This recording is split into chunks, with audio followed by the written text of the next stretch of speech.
Leo, Hey, what's up, my man? look at this upgraded situation. Are you kidding me? I mean, it's like we stepped into a time warp. I, I love it.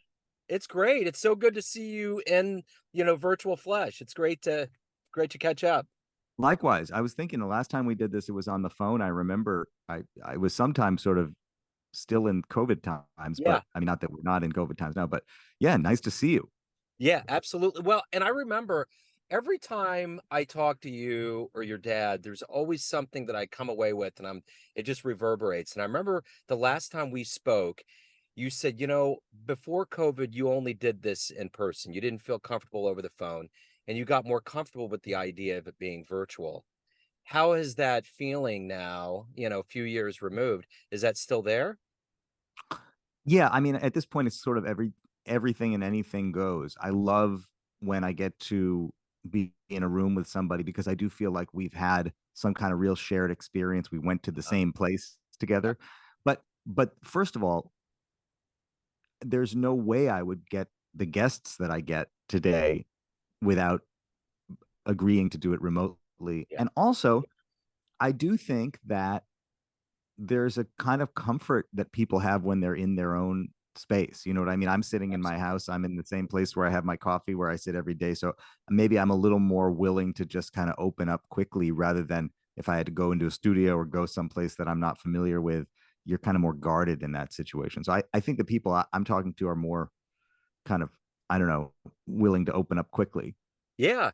It's weird. It's a different psychology because really dealing with jazz radio, I almost felt like I didn't have to have the visual.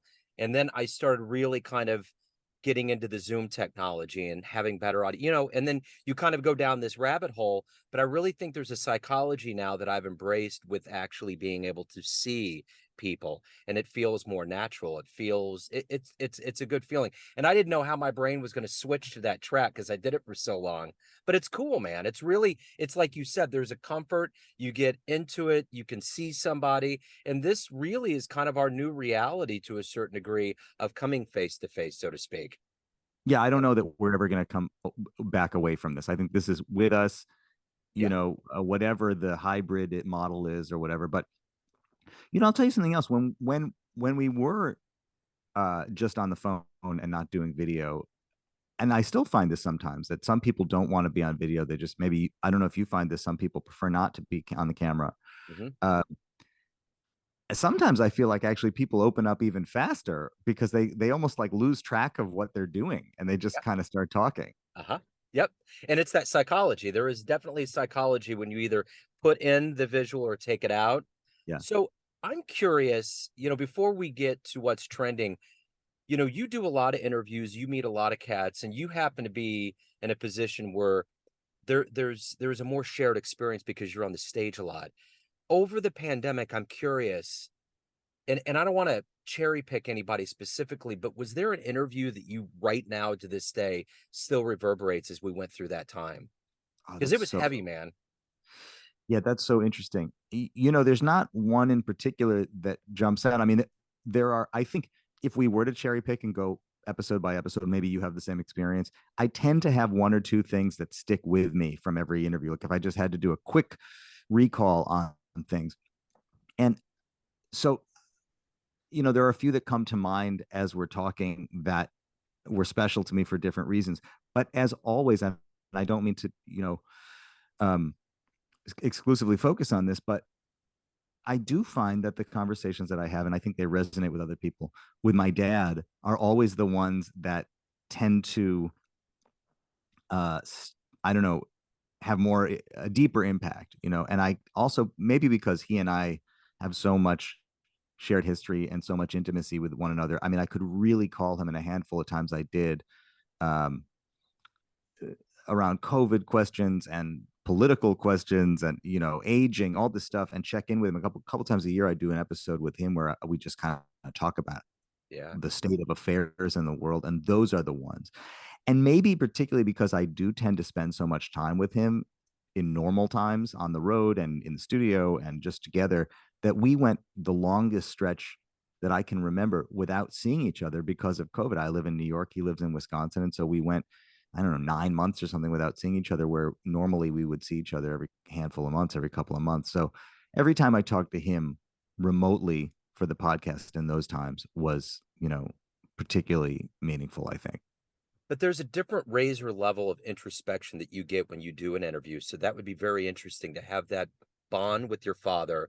But you both, because you're both master interviewers, you both Mm. go into it, and this is your trade.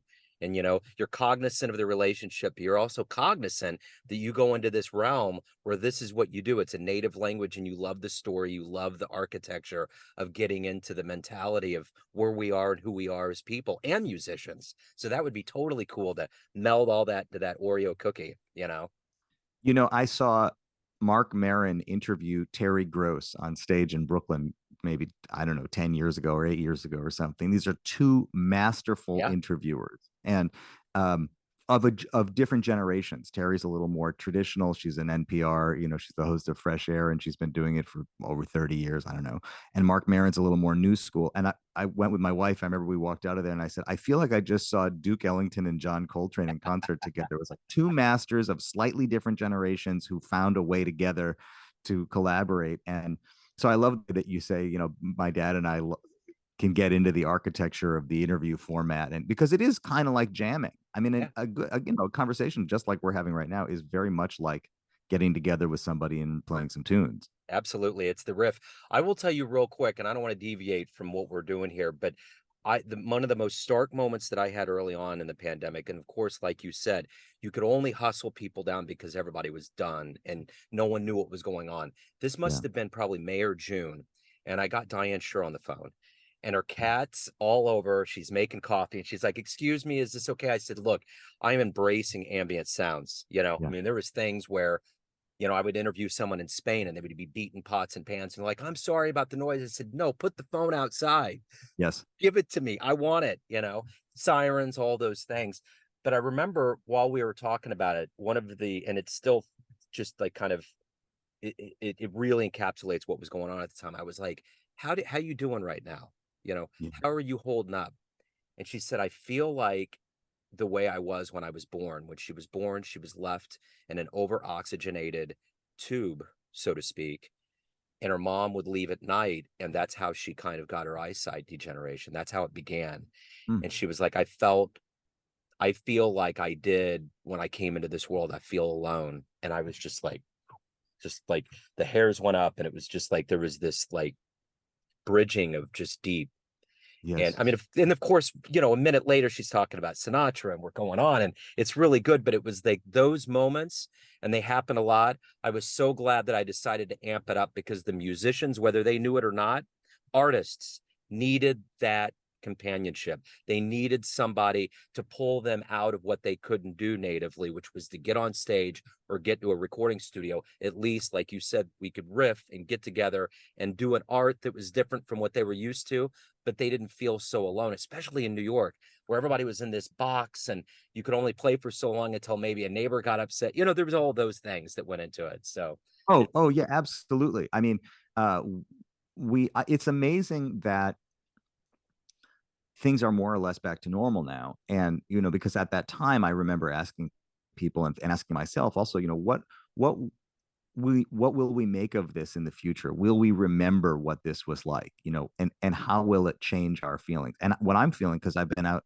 on the road a bit this year and I've kind of been out in the world again, is that people are kind of like doubling down and wanting to be out even more and be more in public space and so I don't know if that's a response or if we're just kind of choosing not to really deal with it, what we went through. But yeah, I mean, it is, we don't want to be defined by our trauma specifically, and I think it's easy sometimes to be attached to that, the hardships in our lives. But on the other hand, like that was very real and it's not that long ago and it could come back at any time. And like, um, it's hard to really know what was properly learned. I mean, so many artists that I've talked to just kind of like, were trying to put a record out and they weren't able to put it out, or they're trying to go on tour and their tour got canceled and now they're back out and they really want to do it again. And that's great. But like on a societal level, I'm not sure that we really have dealt with what it meant for the arts, for example, or for our relationship with music. I think we're too micro. I think the level of macro is gonna it's like time, it's like death. You only really get to a place where you're okay after a passage of time. Yeah. And I think we're all in PTSD. I think our brains have just been at this point where we literally were told in the beginning. I remember the most archaic thing in the beginning was, and I would sit with my son late at night. We would try to find a sport to watch because everything was shut down, and we Yeah. started watching bowling. And they would have these commercials where they were like, don't shake hands, don't do all these things that we're groomed as kindergartners to do as humans to have a bond with another human being. And Yeah. we're told not. So we went through all of this whole thing, 6 feet apart, don't do this. And now all of a sudden it's like, all right, the circus is back on. Let's go. Well, yeah, exactly. And I was in Europe earlier this spring, and these are countries where, like Spain and France and Italy, where people generally kiss. Like you meet a stranger and you kiss them, and so like what's happening with the kiss now? And I noticed that that is one thing that sort of is being renegotiated, particularly between women and men, where some women have chosen to use this opportunity to sort of say, no, no, I'm not. We're not kissing strangers anymore. Yeah. And that makes perfect sense to me. I could see that that's one sort of byproduct of the pandemic. Absolutely. Well, the one thing I noticed over the pandemic was that there was always music coming in, but now that I'm going to live venues, Yeah, like I caught Miguel's and on in the winter, and it was unreal. Like, and this, there's something about recordings that are iconic and wonderful, but man, when you see that air get twisted and turned with the horn and everybody's coming together and it's the sound, like I've probably been more close to tears over this last year, just simply watching music than I have in yeah, my entire life. In fact, the other day, I was at Royal Stadium with my son. It was a Father's Day game, yeah, and Otani's there and Trout's there, and they're hitting home runs. It's a really good game. We're down 6-2, and the Royals are abysmal this year. yeah, So this rookie player, first game, he's trying the whole game to get a hit, and he can't get a hit. We're all cognizant of it. Bottom of the ninth, the Royals finally tie it 9-9. This hmm, kid hits a center field shot over Mike's head, and we're just like, oh my god, we're all like, it's the fairy tale story. I got so exhausted at the end, I literally sat down. I was like, what's this coming out of my eyes? I just could not believe it. I'm like, so all these live events, that's the point. It's so wondrous to feel the celebration of humans getting together doing what we've always done. absolutely. I feel the same way about, I live in New York. I've lived here for 18 years, and that was one promise I made to myself. Whenever things open up, I'm going to make sure that I get out there at least once a week, a couple times a week, and try to hear music, take advantage of where I am and this wonderful gift of music all around us. Because I agree with you that it was so important that we had the internet and we were able to connect and not only see live stream events or whatever, but also fortunately we have like this archive of all the greatest concerts and sporting events that we were able to go back and revisit if we needed a fix. But there's nothing like going out and seeing it live, Yeah. and I definitely have sort of recommitted myself to that in the last year or two. And I don't think we're going to shake that. I think that we're in this, like there was that post 9/11 thing where it's Yeah. like, are we going to keep this patriotism going? This is different. This is like a real realization of us as humans, not just art, but like literally being on this planet. And we all self-evaluate. And I think one of the positive turns is that mental health is more on the forefront. Things that are very key to us being healthy organisms. Yeah, I think you're right. And at the same time, not to get really dark about it, but I also am feeling, I'm sure every generation who's ever been alive has believed that they were living in vulnerable and scary times. And, because we are kind of always on the edge, and, that's the one reality that we all face is our mortality. But on the other hand, there's something going on the planet right now. I mean, in our lifetime, that is extremely pressing to me, it feels like. And some of it is environmental and some of it is economic, and but the sort of the mounting pressure and reality of life on the planet today is pretty real. And I think it took something like the pandemic, at least for me, to make that really clear. Like, this is not, we are not fooling around here. This is now. My whole life, I thought, well, we know that the world at some point will come to an end. I mean, I'm not saying the world's coming to an end, but I am saying, like, we're aware that sometime in the millions of years into the future, some events will take place that will reframe this story, this human story, which is really not very long when you think about the history of the planet. And more and more right now I'm sort of thinking, well, someday may be starting to happen today. This may be someday. There's so much intensity, certainly environmentally, but also just in terms of the intensity of life on the planet. Like I think someday is now in a way. Yeah, I agree. And there's ice ages, there's been massive volcanoes. One of my son's friends was talking about going to Yellowstone this summer, and I said, that's one of the biggest volcanoes in the world, and if that thing goes, and I Yeah. course he got freaked out. I was like, dude, no, you're fine. It's gonna be okay. I don't want to go there, but there are these like natural calamities that could be a part of it. And then, without even getting into specifics, there's all these other things that are kind of festering up around us. So I guess that's the one thing I've learned over the years is having a son with special needs. The only thing that I'm in control of is how well and how good I love him Mm. and Mm. those around me. Because all of these other things, you can't calculate COVID. You can't calculate that your schedule is going to fall off the calendar. You Mm. you can only take care of those that are around you. And that's pretty cool to know that you have that power no matter what. Yes. Yes, that's right. I mean, it all comes down to you and those around you. You start there, and then hopefully it sort of expands outward. And in a way, I mean, this may be like a little bit of a tricky transition, but I think that that does play into what all of us who make music and contribute to the arts had to confront on some level in the last couple of years. Like, why are we doing this, and Uh-huh. what is the value of doing this? There was a time, both kind of post political chaos and then in the pandemic, where I certainly asked myself, like, does the world need me to sing this love song right now? Is that what is needed right now?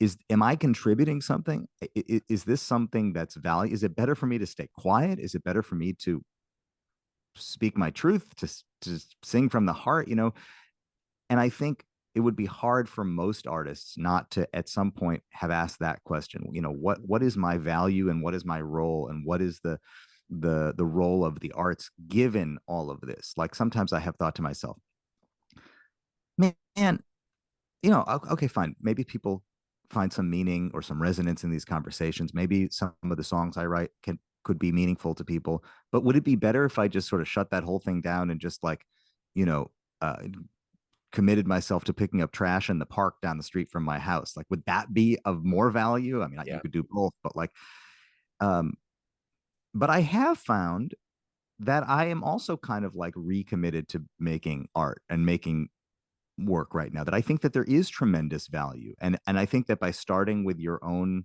personal sense of expression and connection, that it actually does ripple out in the same way that you say, 100%. the one thing that you can count on is just knowing that, that you can love your son and love him fully. And in the same way, I think it's kind of what we do with the music is we just start by getting our heart right and getting our intention right, and then just trying to be as authentic about that expression as possible. And I think it does, there's an enormous ripple effect from doing that. Yeah, and I think that seeing everybody out there kicking ass is adds to the vigor and vitality of us as humans, and I think that's the part of what you're talking about. That artistic ripple, and we're gonna get into your latest album. You know, that's very important, and I think when the Ukraine situation started too, I heard that more with artists than anything else. What am I doing? Like, Yeah. how is this going to be a ripple? But I think if we all collectively feel like everybody that we're used to being out there doing this and being a force continues to, it's going to motivate those that may need that motivation. It's the ripple effect. Yeah. So, with that being said, the perfect segue into what's trending. How much of what we lived through and how much of what you wanted to do as an artist came through on this latest album?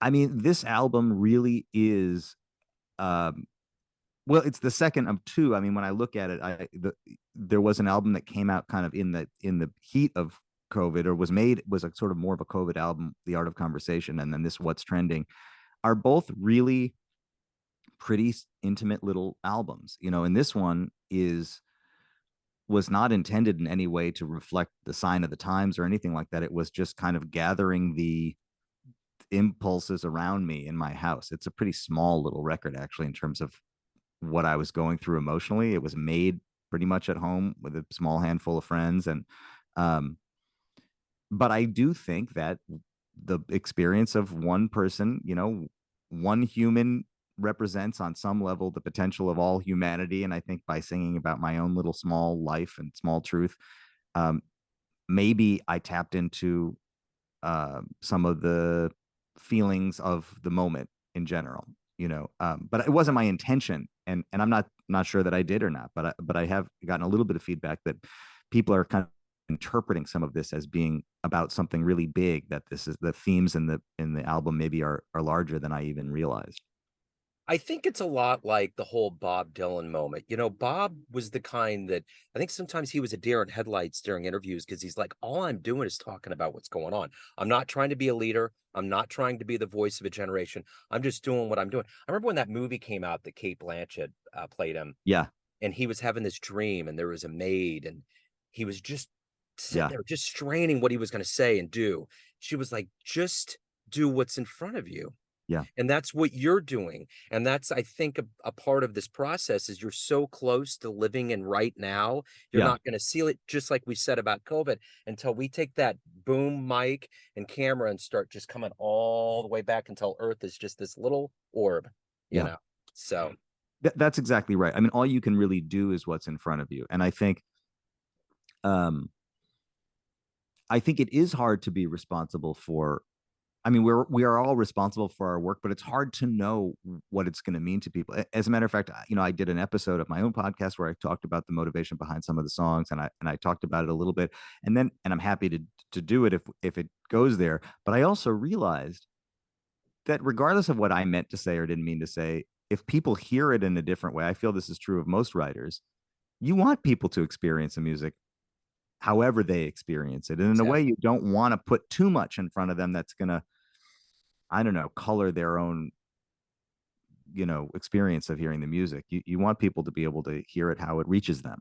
Absolutely. So, speaking of, what are you hoping the listener gets from this project? That's a good question. I don't have an answer for it. I mean, it's interesting that it took me a very long time. I hesitate even to admit this, to take my listener into consideration when I was making music. I mean, I think I started making music because I was just so into it and wanted to know if I could do it, and if I had something I wanted to say, could I figure out how to say it? I wanted to learn how to record and produce, and that's been such a big part of my process, is the sound of the records that I make. And Yeah. um, so it took me a long time before I realized, oh, somebody's going to experience this and they're going to have an experience with it. Um, I'm not really focused on what people's experiences are. I'm more focused on whether or not I got it out the way I wanted to get it out. Yeah. So the other part of this is the live performance, and we've touched on that a little bit. How does the crowd feel? How does the proverbial human touch feel now? Yeah, very different. To me, anyway. Maybe it always was this way, and I'm just feeling it differently because it's such a gift after not getting to do it for a while. I mean, I remember the first shows that I did after having not been able to perform for a while, and how euphoric that was, not just from me, but from the audience. And I will say, as much as I, am willing to admit that I didn't take my audience into consideration for a long time, when I came back to it, I realized how much we as performers thrive on the energy from an audience. And when an audience is like ready to receive it and give it back to you, you all go into a space of kind of communal euphoria or whatever. And so I have found an enormous generosity from audiences in the last couple of years, year and a half. And I hope that they also are feeling that return from me. And also, I think I'm fortunate when it comes to making music in isolation, that I play a lot of instruments and that it's kind of part of my workflow to do a lot of the work alone. Yeah. But I have really enjoyed getting together with other players and getting on stage on a level that, I don't know that I had before the break came. And I think I'm much more excited about seeing where it goes, and letting the music change and kind of being in the moment in a way that I think I was a little more uptight about it before Yeah. all this happened. So what about the artistic pace and podcasting pace of what you're doing with your podcast and with your creativity? Is it amped and gone up to a new level, or where are you at with that now? Yeah, I think it's all pretty much amped. It's hard to, as you know, to keep a regular cadence going. I mean, I think the podcast, for me, the podcast and my creative work is all kind of part of the same thing. I don't see them as very separate. I see the podcast as a creative project. Um, I see it as professional, but I also see it as just part of the work that I'm doing. As we know, that it, it's hard to make a lot of money in podcasting, but we do it for other reasons also. Um, there are times when I'm so tied up on a project or on my own work or some other gig that the podcast kind of has to take a backseat for a couple of weeks, and I've just kind of come to accept that that's part of it. That's okay. Um, but I am very committed to it. I mean, every year or two, I think, okay, are we good? Is this still, something that's valuable to me? And the podcast is still very, very much part of that. So, and as you know, Joe, like this episode that's happening right now, this happened because you made this happen. And every episode is a result of your effort, or at least in my case, it's a result of my effort of putting Sure. something forward and saying, I want to make this, I want to continue to do this. So um, it's both exhausting and also, if it's such a great feeling to know that you Yeah. put something in motion and it happened because you made it happen. Yeah, it's celebrating the art form, and I think now more than ever, it feels really, really good because there was so many years that no one was doing anything. So everybody's like, "Yeah, I got music and I got this and I'm doing this." It's like, hallelujah, man, because Yeah. that's the way it should be. That's the native tongue. So you've been picked up by WBGO, new album out, live shows. It has to just feel good to be alive right now. Feels good to be alive. It feels good. It feels good to have everything, or for the most part, everything that I'm working on be the kind of thing that I care about and that I Yeah, want to be working on. And you asked before, how's the balance between podcast and creative work and musical work, whatever. And I do think that on the one hand, as a self-employed person, I'm in like 100% self-employed person. The pandemic was extremely scary. Like there was just nothing to fall back on. And my wife is a yoga teacher. I mean, between the two of us, it's like we are just out here, like really on the wing. And on the other hand, it kind of clarified for me. Okay, I don't want to do stuff that I don't care about. I want to do right. things that are important to me and meaningful to me. And so I feel really fortunate that even the work that I do that pays the bills is still, I'm still writing music. I'm still doing production work. I'm still doing music in the studio uh, that is fulfilling to me. So in a way, I feel extremely, extremely fortunate. So let's get to the good business here. What's Uh, trending? The yeah. brand new album. Yeah. Where is the best place for folks to pick this up and to listen to your wonderful interview series? Where can people go? Oh, thank you so much, Joe. Well, all of the streaming, it's all of that stuff is on all your favorite streaming services. If you want to pay for it, you can go to either my website, leosidran.com, or to Bandcamp, where you can download and buy it. And if you buy a CD or a vinyl album, I will personally send it to you and sign it and do all that stuff.